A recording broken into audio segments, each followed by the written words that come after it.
Dear students, welcome to the online class. आज हम लोग जो हमारी शॉर्ट स्टोरी की बुक है उसमें जो थर्ड शॉर्ट स्टोरी जो प्रेस्क्राइब्ड है हम लोगों के लिए, हम लोग आज उसे पढ़ेंगे। और शॉर्ट स्टोरी का नाम है the lost child, written by Mulk Raj आनंद। तो सबसे पहले हम लोग नाम को देखते हैं। नाम क्या है? The lost child. लास्ट मतलब खोया हुआ, चाइल्ड बच्चा, खोया हुआ बच्चा। तो जैसा कि नाम से ही स्पष्ट है, यह जो कहानी है यह एक बच्चे की कहानी है। एक बच्चे के इमोशंस की, उसकी साइकोलॉजी की, उसके मनोभावों की ये कहानी है कि किस प्रकार वो बच्चा जो है जब अपने माता पिता के साथ मेले में शामिल होने के लिए जा रहा होता है तब उसकी क्या मनोभाव रहते हैं, क्या उसकी सोच रहती है, क्या उसके अंदर उल्लास रहता है, उमंग रहता है, एंथुसियाज्म रहता है। और वही बच्चा जब एक बार मेले में खो जाता है फिर किस तरह से उसके मनोभाव बदल जाते हैं, पूरे तरह से उसकी पूरी साइकोलॉजी बदल जाती है, उसको हम लोग इस कहानी में देखेंगे। तो यह एक साइकोलॉजिकल कहानी है, मनोवैज्ञानिक कहानी है, एक बच्चे के मनोदशा को दिखाने वाली कहानी है।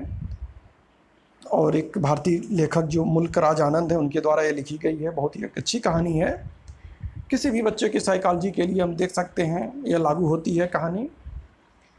तो अब हम लोग इसको फिर आगे टेक्स्ट देखेंगे कि क्या क्या घटनाएं घटती हैं उस बालक के साथ, कैसे शुरू में उसे बहुत आनंद आता है, क्या क्या वो पाना चाहता है, कितना वो खुश रहता है, प्रसन्न रहता है मेले में जाने के लिए। क्योंकि जो मेला जो है वो एक शब्द ही ऐसा है कि जो बच्चों में खुशियां भर देता है, उमंग भर देता है उनके अंदर। तो आज हम लोग उसी कहानी को देखेंगे। तो अब आते हैं हम लोग टेक्स्ट पर और इसको टेक्स्ट देखते हैं। It was the festival of spring. From the wintry shades of narrow lanes and alleys emerged a gaily clad humanity, thick as a swarm of bright-colored rabbits issuing from a warren. They entered the flooded sea of sparkling silver sunshine outside the city gates and sped toward the fair. कहानी की शुरुआत करता है लेखक। It was the festival of spring. कह रहा है यह स्प्रिंग के मौसम का, बसंत के मौसम का यह एक फेस्टिवल था, त्यौहार था। और बसंत के मौसम में यानी कि जो फरवरी मार्च का मौसम होता है तो उस समय का मौसम था और त्यौहार मनाए जा रहे थे। From the विंट्री shades of narrow lens. विंट्री shades मतलब हुआ जाड़ों की, शेड्स मतलब छाया में, यानी अभी हल्का हल्का गुनगुना जाड़ा पड़ रहा था। Of narrow lens and allies. Narrow lens माने सकरी पगडंडियों से, सकरी सकरी गलियों से जो है इमर्ज्ड यानी लोगों का हुजूम जो है। अ गैली क्लैड ह्यूमैनिटी। गैली माने प्रसन्न, प्रसन्नचित, खुश, अच्छे से सज धज कर। ह्यूमैनिटी माने लोगों का एक झुंड जो इमर्ज्ड माने निकल रहा था। गली, एक एक गली से लोगों का हुजूम जो है बाहर निकल रहा था। सब के सब लोग जहाँ पर फेस्टिवल मनाया जा रहा था, जहाँ पर मेला लगा हुआ था, वहाँ के लिए लोग निकल रहे थे। ठीक as a swarm of bright coloured rabbits issuing from a Warren.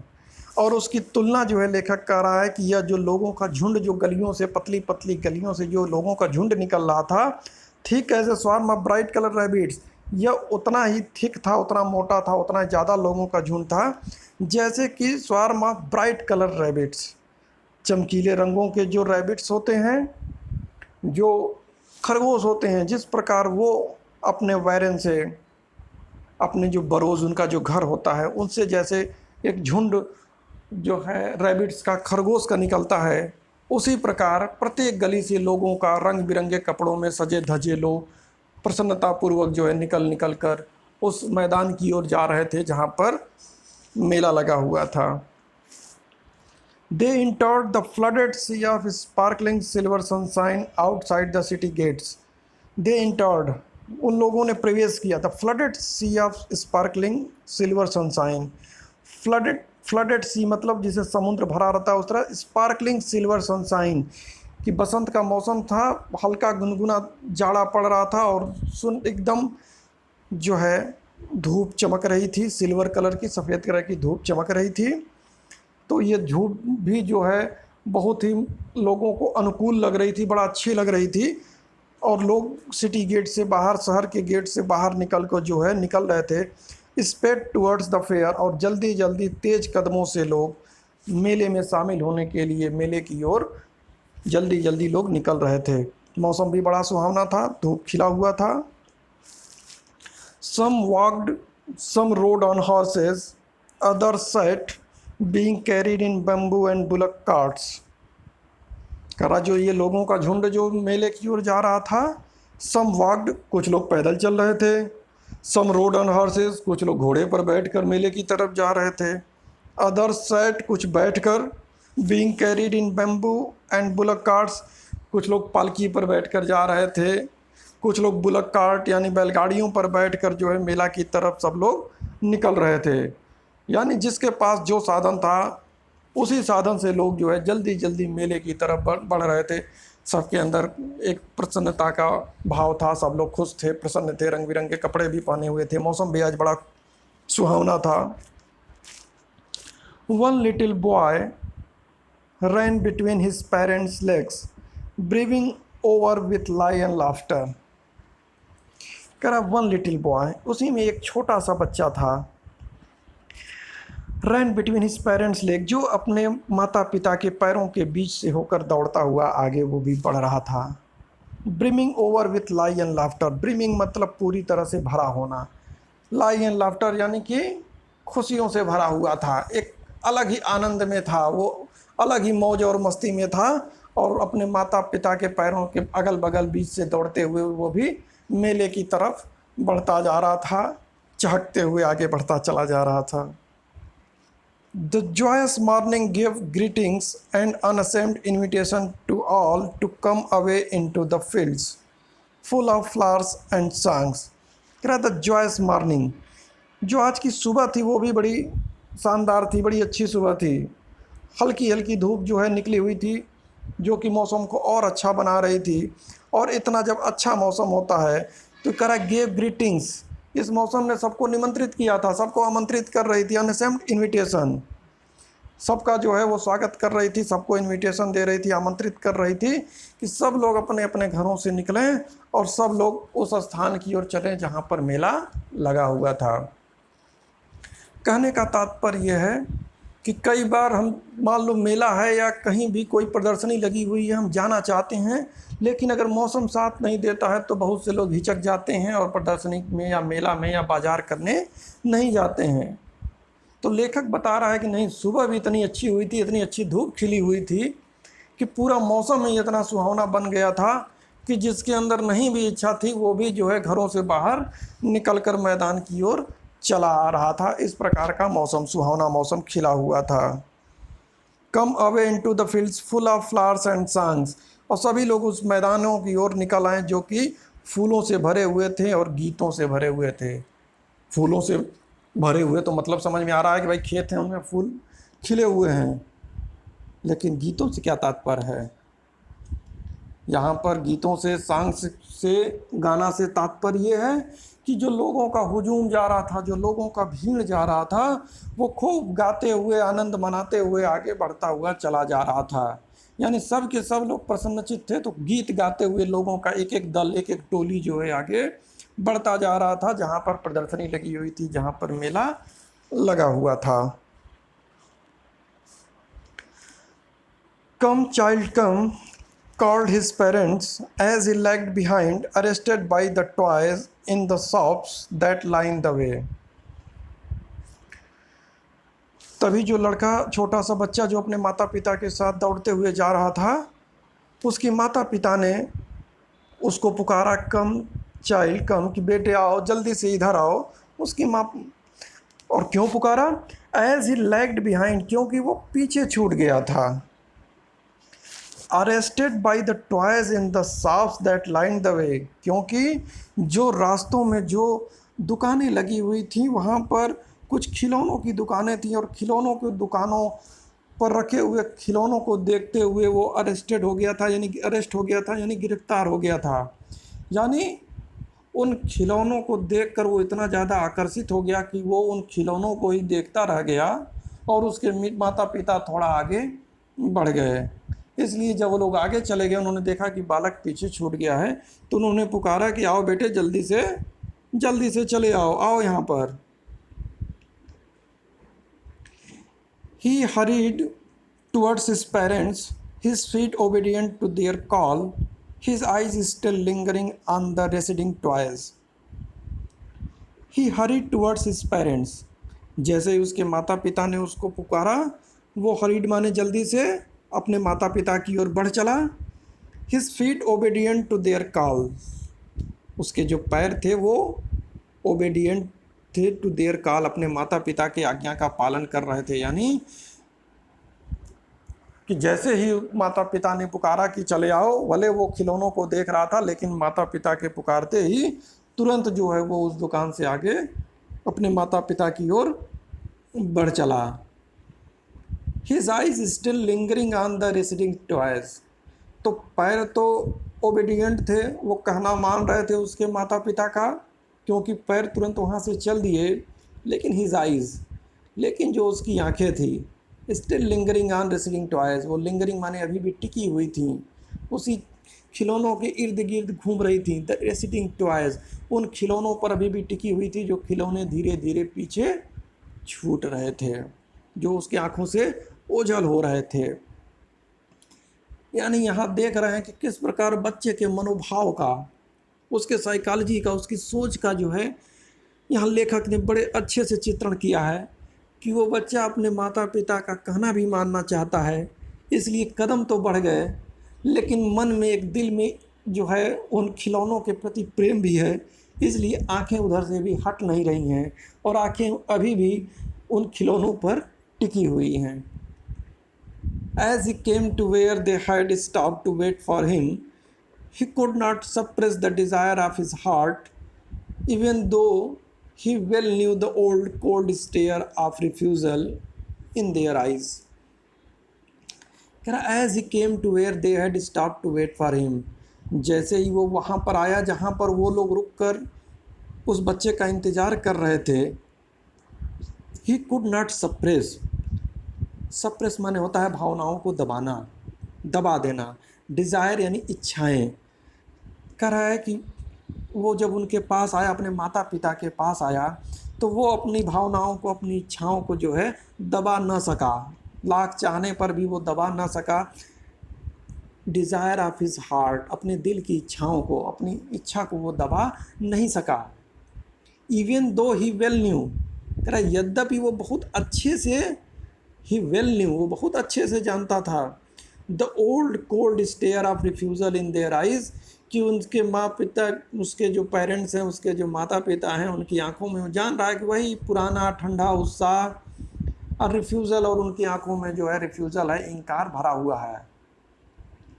यानी बच्चा ये स्पष्ट रूप से जानता है कि वो लोग खरीदेंगे नहीं, क्योंकि उन लोगों का इधर कोई उत्साह इन खिलौनों के प्रति है ही नहीं।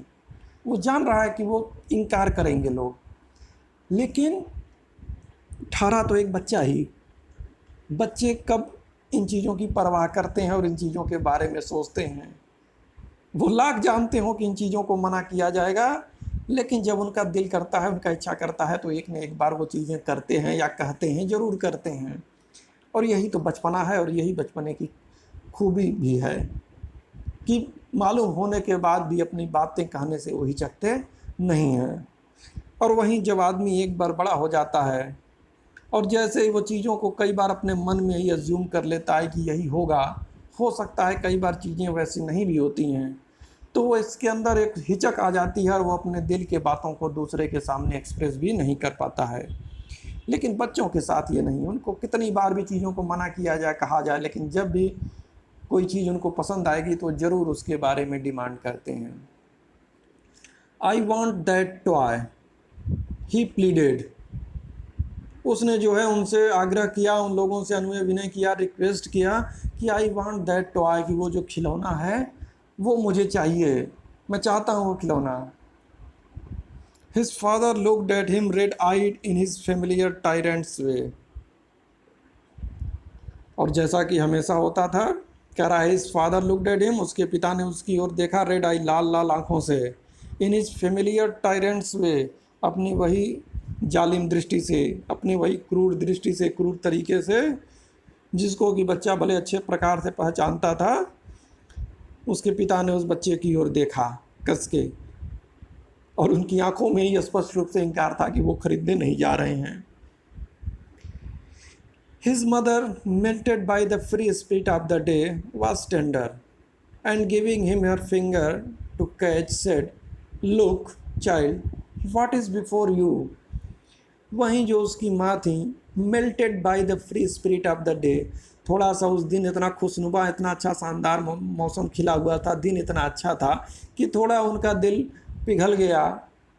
वाज टेंडर, वो थोड़ा नर्म थी, थोड़ा कोमल थी, यानी कि उनकी भावनाएं जो है बच्चे के प्रति थोड़ी कोमल थी। और जैसा कि माँ लोगों के साथ होता भी है, माँ जो होती हैं वो कोमल होती हैं, स्वभाव की होती हैं, प्रेमी स्वभाव की होती हैं। वो चाह कर भी चीज़ों को उस तरह से इनकार नहीं कर पाती हैं जिस प्रकार पुरुष या पिता लोग कर देते हैं। तो उन्होंने कुछ कहा तो नहीं। And giving him her finger, केवल अपना हाथ जो है, अपनी उंगलियां जो है बच्चे की ओर बढ़ाया उन्होंने उसको पकड़ने के लिए, और कहा, look child, what is before you. उन्होंने कहा, अरे ठीक है खिलौना, ठीक, अभी देखो, वो देखो आगे क्या दिखाई दे रहा है, आगे तो देखो, वो भी एक से एक चीज़ें हैं। तो जैसा कि गार्जियन लोगों के साथ हमेशा होता है कि जब बच्चों के साथ वो बाज़ार जाते हैं तो बच्चे हर एक चीज़ को ख़रीदना चाहते हैं, हर चीज़ को पाना चाहते हैं, और गार्जियन हमेशा वही उनका होता है, अरे आगे देखो और अच्छा चीज़ मिलेगा, और चलो आगे चलते हैं, आगे तो देखो वो क्या चीज़ें हैं। और इस तरह से गार्जियन हमेशा अपने बच्चों को जो है आगे की ओर और पुश करते रहते हैं कि चलो और आगे चलते हैं, और हम लोग आगे देखते हैं। The faint disgust of child's unfulfilled desire had hardly been quelled in the heavy pouting sob of a breath mother when the pleasure of what was before him filled his eager eyes. कह रहा है कि the faint disgust of child's unfulfilled desired, faint disgust कहते हैं कि जो एक तरह से उसकी अरुचि हो जाती है, या जो चीज़ें उसको अच्छी नहीं लगती हैं, तो उस तरह of the child's unfulfilled desire, कि जो जब बच्चे की जो डिज़ायर, जो इच्छाएं होती हैं जब पूरा नहीं होती हैं, तो उनके अंदर जो एक अरुचि उत्पन्न होता है, एक जो क्रोध उत्पन्न होता है या निराशा उत्पन्न होता है, had hardly been quelled been in the heavy pouting sob of breath, वो बड़ी मुश्किल से ही जो है, हार्डली बिन क्वेल्ड, क्वेल्ड माने यहाँ पर है कि कुचलना या दमन करना, ख़त्म कर देना, यानी कि जो दुख होता है, in the heavy pouting sob of a breath, यानी कि एक रुलाई में, सिसकी में उनकी वो इच्छाएं जो होती हैं, वो जो दुख होता है उस अंत में वो प्रकट होती हैं सिसकियों के रूप में, रोने के रूप में वो प्रकट होती हैं। और फिर बच्चा कहता है मदर, और फिर अपनी माँ को बुलाता है mother. When the pleaser of what was before him field his eager eyes, और अभी वो एक क्षण रो ही रहा था, थोड़ा वो दुखी था, थोड़ा निराश था, और अभी रो रहा था कि वो जो चाहता था उस पूरा नहीं हो रहा है। लेकिन तभी जो है व्हेन द प्लीजर, लेकिन तभी एक आनंद जो है, व्हाट वाज बिफोर हिम, वह आनंद जो उसके सामने पड़ा था, फिल्ड हिज ईगर आइज, उसकी आंखों को उसने भर दिया। यानी कि अभी बच्चा जो है उन खिलौनों के लिए थोड़ा दुख मना रहा था, थोड़ा रो रहा था, थोड़ा निराश था, और तभी उसने आगे कुछ और अच्छी चीज़ें देखी, और जैसे ही उसने कुछ आगे अच्छी चीज़ें देखी, फिर से उसकी आंखों में खुशियों की चमक आ गई, और वो भूल बैठा कि अभी वो किस चीज़ के लिए निराश था या दुखी था। तो एक बार फिर से यहाँ पर बच्चे की साइकोलॉजी हम देख रहे हैं कि बच्चे कि किस प्रकार बच्चे बड़े जल्दी रोते हैं, नाराज़ होते हैं और तुरंत जैसे ही फिर दूसरे पल वो मान भी जाते हैं। तो उसी तरह ये बच्चा भी था, अभी थोड़ा दुखी था कि वो खिलौना नहीं मिला, तभी आगे कुछ अच्छा नज़र आया और फिर से उसकी आंखों में एक चमक भर गई। They had left the dusty road on which they had walked. उसके बाद जिस डस्टी रोड, धूल भरे सड़कों पर वो लोग चल रहे थे, उसको उन्होंने छोड़ दिया। It wended its weary way circuitously to the north. और यह जो रास्ता था वो आड़े तिरछे घूमते घूमते सर्किट के रूप में गोल गोल घूमते हुए किसी उत्तर दिशा में कहीं पर चला गया था। और इन लोगों ने उस रास्ते को छोड़ दिया। They had come upon A footpath in a field. और ये लोग उस मिट्टी वाले धूल वाले रास्ते को छोड़कर अब एक फुटपाथ पर, फील्ड में, मैदान में एक फुटपाथ जो बना हुआ था फुटपाथ पर आ गए। और अब आगे आगे फिर ये लोग मेला की ओर आगे बढ़ने लगे। तो आज के क्लास में अभी के लिए इतना ही। तो आज हमने जो देखा कि बच्चा जो है किस प्रकार प्रसन्नतापूर्वक अपने माता पिता के साथ प्रदर्शनी के लिए, मेला के लिए निकला। बीच में जो चीज़ें पसंद आईं, जो खिलौना पसंद आया, वो जानता था कि चीज़ें नहीं मिलेंगी, लेकिन फिर भी उसने उसका डिमांड किया, नहीं मिला तो थोड़ा सा निराश भी हुआ, लेकिन फिर अगले ही पल आंखों में एक नई चमक, एक नया उत्साह, और फिर वो अपने माता पिता के साथ आगे बढ़ निकला। तो आज के क्लास के लिए इतना ही। आगे नेक्स्ट क्लास में इसके बाद हम लोग आगे देखेंगे। तब तक के लिए गुड बाय।